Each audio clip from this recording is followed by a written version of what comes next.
He was a highly established member of the absolutely iconic group that was Nirvana, and that's not something to be taken lightly in the slightest.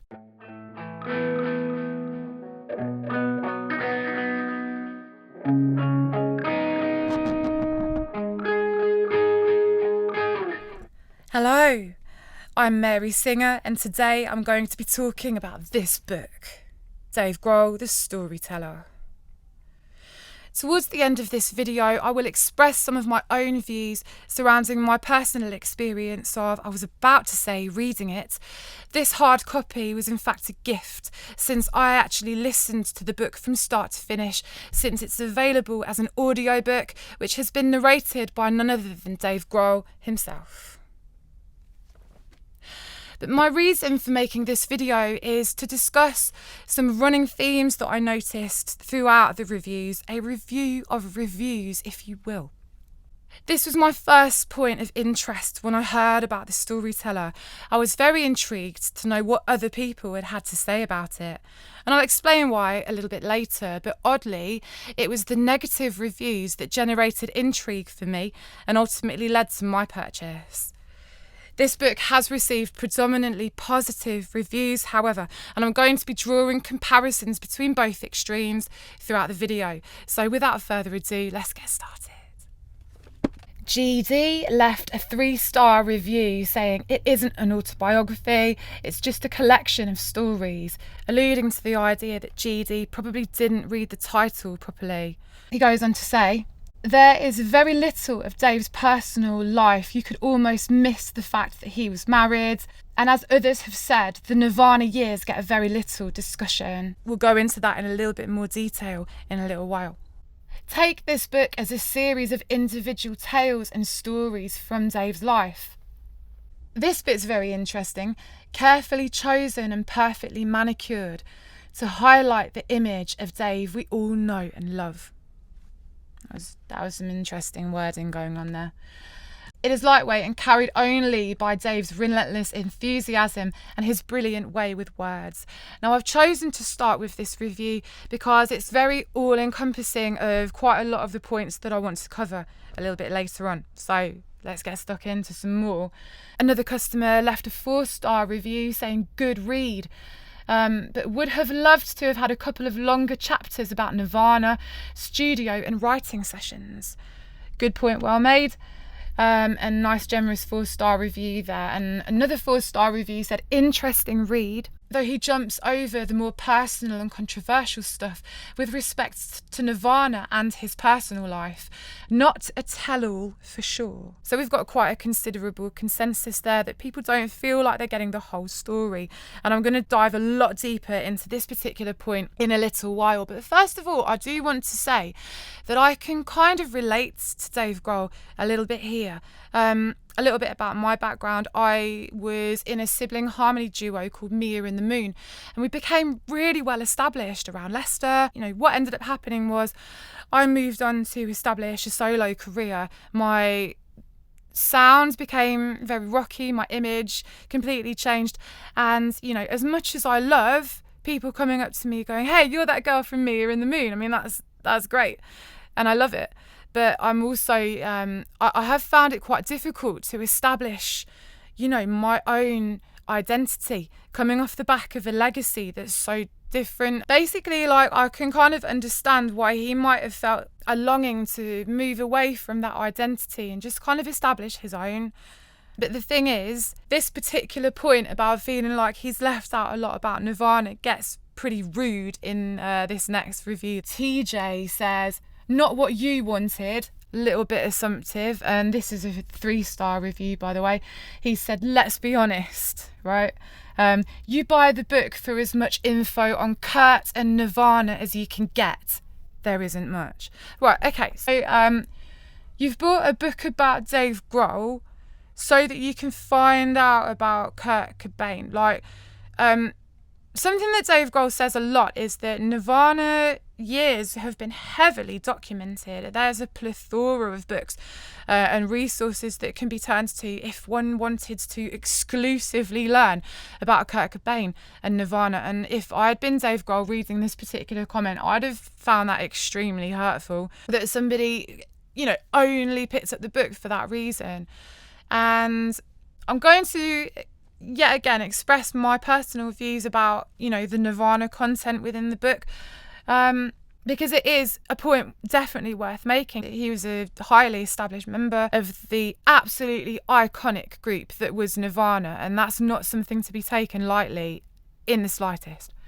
Confession to make here, I did actually read up on some of the negative reviews before I listened to the audiobook, and I was expecting to hear a lot less about Nirvana. So from that point of view, I was pleasantly surprised that he did dedicate at least a couple of chapters to stories that you might not have heard already about Nirvana, and maybe he was really wanting to tell us stuff that we don't already know and can't already find out. I thought that a couple of these next reviews were fairly accurate. Cosmo says, good condition and great read. I bought it and read it as a fan of Nirvana and the Foo Fighters. There we go. That's a brilliant review. So he's a fan, and that's the reason he bought it. He had a thoroughly enjoyable experience of the book. Funnily enough, though, Dave is talking about himself in this book. So check out some of these reviews. Steve C said, okay, but kind of boring. Not the usual levels of craziness you might expect from a rocker. That rock star that doesn't do drugs, as he makes very clear in most of his interviews, and that guy that appears to have had the same wife for at least 20 years, if not more, and has spent the last decade raising children. Thomas Walker left a review in German, but I highlighted it because I could see the words sex, drugs, rock and roll.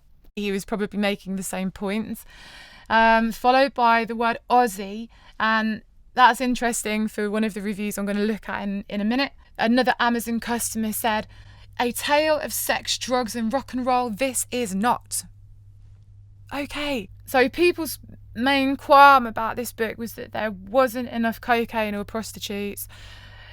When we're dealing with possibly the most self-confessed squeaky clean rocker that the scene has ever really known. Quite a lot of people described the structure of the book as non-conventional for an autobiography. So let's think about this for a second. Drugs, out of the question.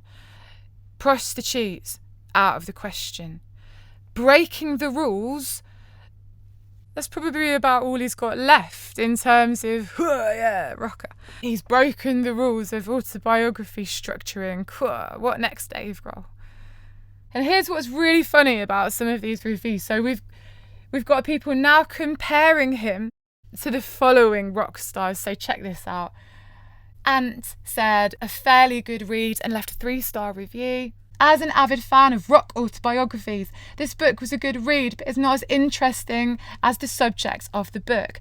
Personally, I got a lot more enjoyment out of Ozzy Osbourne and Antitheocleidis books due to the debauchery, overindulgence, and knowledge of their imperfection and limitations.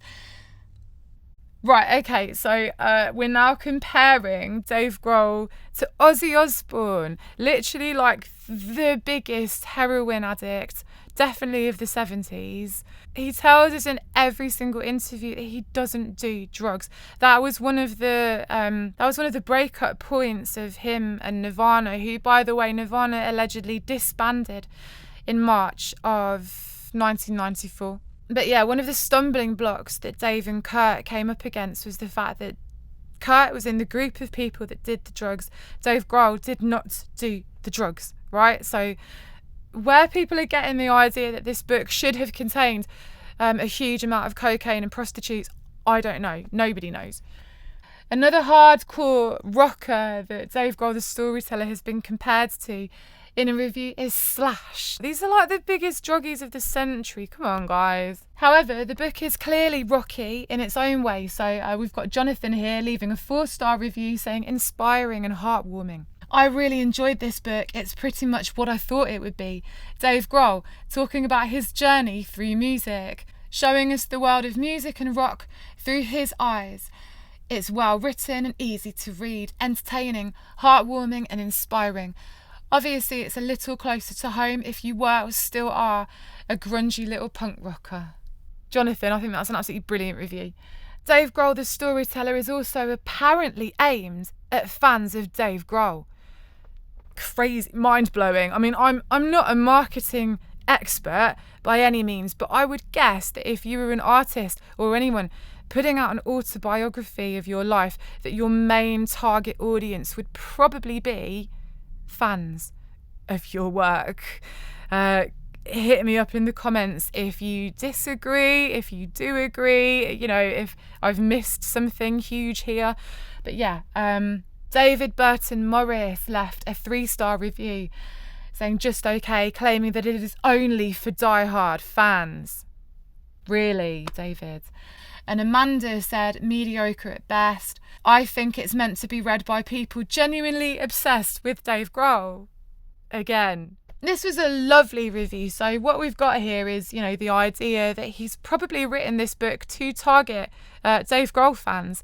But this next review suggests that he probably shouldn't have done. VL says in a 5-star review, I'm not a hardcore fan of Dave Grohl. I bought this book for my husband, who is a diehard fan, but picked it up at the hospital appointment with a long wait. Well, now I am a fan. Isn't that a lovely review? So VL actually became a fan of Dave Grohl off the back of reading The Storyteller. So that's a bit of a contradiction to some of the stuff that we've heard earlier. This next review just kind of rounds off the point absolutely perfectly. Helen said some interesting insights in a 4-star review. As the title suggests, a selection of stories worth the read for any fan. Brilliant. Absolutely, Helen, I absolutely love that. Lady Be Good. What a genuinely lovely man, she says in a 5-star review. Dave still can't believe he is doing what he loves and making a living. He writes hilariously and honestly. Read this and laugh whilst enjoying his journey. Moving on now to some hilarious 1-star reviews that Dave Grohl, the storyteller, has had. An Amazon customer said, terrible title, 1 star. I think that's a little bit harsh. Check out his suggestion for what the title should have been. He could have called it The Grohlly Bible, but chose The Storyteller. Shameful. Right, okay. Thomas O'Grady said, very sad book. Not quite sure what book Thomas was reading, but he chose to give it a 2-star review anyway. Mr. Colin H. Loud said, it jumps around a bit. 2 stars. So Dave Grohl himself comes across well in the book, but seems to jump around a bit. Some great stories, but not well linked. That was apparently worthy of a 2-star review. And Rihanna said, waste of trees, buy the ebook, in a 1-star review. So one star there from Rihanna, who still insists that people buy the book. I would love to know how many other random hardbacks she's gone around leaving that review for. But I'd also like to reiterate her point and say that if anybody else feels as strongly as Rihanna about the environment, which is obviously a very good cause, that my mum has founded a movement called Hedgerow Defenders, which is gaining quite a lot of traction at the moment. So there we go. Some very good news there for Rihanna. So we are now going to be moving on to damaged copies of Dave Grohl's The Storyteller. Alison said, can't wait to read, but damaged upon arrival. She gives a 10 out of 10 for Dave, 1 out of 10 for shipping, explaining that it was warped and bent. Here's a picture of the warped, bent book. Morgan says, disappointed delivery. The cover was creased and a small hole was torn. There's a picture again of the small crease in the hole that got torn. Mango said, ripped, and gave it 1 star. Adam said, no front cover, and gave it 1 star. Why is there no front cover like the picture? Annoying. So Adam actually got a completely different book. Look at that. At this point, I'm considering a career change, collecting damaged Dave Grohl books and selling them at auction, like genuinely. Admittedly, I did only check the Amazon reviews. So if the same thing has been going on at Apple, we can start to get suspicious, because this seems like a possible deliberate move. Lisa, second Kindle, said so disappointed and gave 2 stars. Bad condition, not good. Lisa knows the difference between bad and good. Well done, Lisa. Here are some pictures. I have no idea what's going on there. It looks like it might have been some kind of threat. If it had just been a couple, I could wholeheartedly believe that, some dodgy thing was going on in the Amazon factory with the shipping. But given the volume of damaged book reviews, I am starting to believe that Dave Grohl knew what he was doing, and he's starting a collection of damaged books and distributing them specifically to people that keep leaving rubbish reviews on his material. Josefa Rodriguez says the book is damaged, and also shows us a picture. My merchandise was damaged when it arrived. This is a gift. Don't know whose fault it is. However, I don't know what to do. I thought that was a little bit cute, I didn't know what to do. Ellen gave it a 1-star review saying the cover was damaged. Here's a picture of the damaged cover. And I'm starting to feel a little bit left out that my copy isn't damaged. I mean, to be fair, I didn't actually buy this book. Like I said earlier, it was a gift. My mum found it in a charity shop. There's actually a really cool story behind that I might do a video on, in which case you'll find it around there somewhere at some point. Returning then to previous points about the overwhelming consensus that Dave Grohl is in fact missing out huge chunks of his life within the book, here are a few more reviews to the same effect. A lot more. This many more. So Rob Frampton said, frustratingly superficial. You're not getting the whole story, and the tale remains incomplete. Now, I find this particular aspect of the reviews very interesting. It actually goes in line with kind of what I was expecting to see. And I'm going to go into that a little bit more in a little while. Let me just show you a couple more of these reviews. So, Anne gave it 3 stars. She said it missed out a lot of parts of Dave Grohl's life. And Michael Frederick said, not very much in the book related to Nirvana, period. Again, in running theme with some of the reviews we've seen earlier. Chris said it was more philosophical than she was hoping for. Chris is probably one of those people that says, this is too deep, as soon as the conversation veers away from telling in the weather, so I wouldn't worry about that one too much, Dave. She said, there were a lot of weird chunks of time totally left out. So, yeah, people are feeling very much like they're not getting the full story from the storyteller. It begs the question, are we looking here at the actions of a man that has a lot to hide? A confession possibly in itself, and a bid to inspire us to question, is there more to Dave Grohl than meets the eye, or should I say, meets the media? The next couple of reviews say a similar thing but have very interesting titles. So Sharpie left a 2-star review and the title was A Nice Guy. If you are a Dave Grohl fan, you will undoubtedly enjoy this book. Was the opening sentence for this 2-star review, which is a little bit mean, isn't it? Momoto said, missing pieces, but Dave Grohl is a nice guy.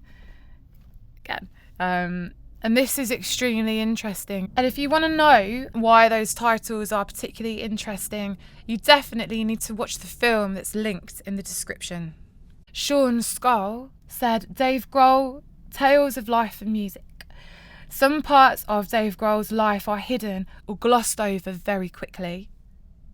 Not the usual rock star life of partying and thrashing hotels once the money comes rolling in. Oh, God. I don't even need to say anything. But yeah, again, very little for Nirvana fans. So the reason why I became curious to look up these kinds of reviews was because I became suspicious about Dave Grohl in tandem with the death of Taylor Hawkins, which occurred in 2022. Drop a comment for me below if you also became suspicious. The next review that I'm going to read to you was exactly the type of review that I was expecting to read. Harry Lime says, in a 4-star review nonetheless, great title for this would be Embellishments of a Narcissist. Definitely an improvement on the Grohley Bible. I don't know the guy, but he seems to stretch the truth, at least in my opinion. The best part of the book are the lean years of Scream and Nirvana. The worst part is where he brags and tries to act humble about going to the White House or some other big event because he doesn't sound sincere. So yeah, my reason for reading the book was having become suspicious of Dave Grohl because of what happened to Taylor Hawkins, and I myself started to wonder a little bit more about what really happened in the Nirvana days. So I gave it a read, and to my pleasant surprise, a dear friend of mine, John Campbell, he's brilliant DJ, he's got his own radio show, really good musician with his band, the Time Frequency. If you like 80s, if you like club music, wow, worth checking out. But he left a review also of Dave Grohl, the Storyteller. And what I will say is that despite the sinister undertones behind my reason for purchasing, my opinion goes very much along with his, so I'm just going to read it to you now. John Campbell says, "I'm currently reading this man's book right now, and I have to say it's exceptional. If you haven't read The Storyteller by Dave Grohl, do it now. It's unreal." I agree with that. So I found it to be a bit of a roller coaster of just wacky, ethereal events. There was a sequence of happenings that just absolutely blew me away, and you know, the whole book I thought was just really descriptive and evocative, and I'd expect nothing less from him. So overall, you know, I would say that Dave Grohl is a very clever man, and predominantly, you know, as far as I can tell, there's generally method behind most of the things that he does. So it really wouldn't surprise me if he was wanting to arise questions surrounding his authenticity, let's say. One thing that I will say is that I've been seeing a lot of so-called fans saying really horrible things about other artists' material online, about their work. I think that the internet is a horrible place to be right now, especially for celebrities. As I say, I've seen treatment towards other famous acts, such as Guns N' Roses, and even poor Britney is getting abuse hurled at her from so-called fans just for dancing. You know, so much for the Free Britney campaign. And I'll bet, you know, these fans who've been slating Axl's current material, they're going to be the first ones waving the RIP flag when he's gone. And that's how I kind of want to round off this video, with not just the conclusion that nobody likes any piece of content created by anybody, whether it's films, books, music. Nobody likes anyone's content more than they like the sound of their own opinions. It didn't used to be that way, you know. In the days of Nirvana, things were very different. People felt from the heart, people were genuinely passionate about material that came out, but we're not seeing much of that anymore. It didn't used to be like that in the days of Nirvana. It didn't used to be like that when Kurt Cobain was alive, which in a way kind of makes me glad that we said goodbye to Kurt when we did, and that he doesn't have to be living through this horrible era of, you know, brilliant technology that we can all be very grateful for in a lot of ways, but that's also been quite detrimental and quite harmful to the arts industry itself. And here's the thing, you know, you'd think that we would have learned at some point to be grateful for the artists that are still alive today and able to create content for us all to enjoy.